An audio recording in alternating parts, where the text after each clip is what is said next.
We're taking out this load bearing wall. Right here's where the load is at. You see up the top, all the ceiling, the rafters come together and they meet on top of the joist. We're gonna kid seal that into the ceiling, but I'm just gonna show you how to take it apart, take it out. So we built these two walls here. Each one of these walls holds up each side of this load bearing wall. So now we can cut this out. So I'm just gonna take the Sawzall, and I've already started cutting it out, but this should be a pretty easy process. So I'm gonna cut out this, and we're gonna knock this out. So I've already cut out most of it. Started at that end, now I'm down at this end, and we're gonna take a look and see what's going on.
Alright, I gotta grab something.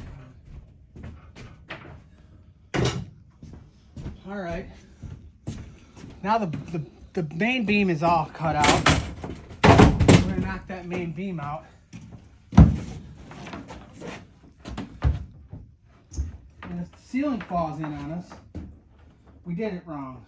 If the ceiling stays up there, we did it correctly. So I'll stand behind this wall. And I'm gonna just get it out of there.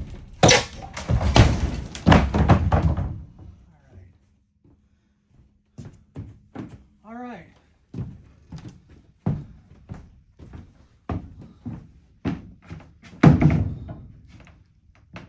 Take a look up there. Now, these are our jack studs right here. We're gonna raise these up and we're gonna put the new beam way up there. And I gotta do that work still. But I still have to cut that main beam out all the way down. I gotta cut, I put some lines on the rafters, if you can see them. They're right there. I've gotta cut those with a saw.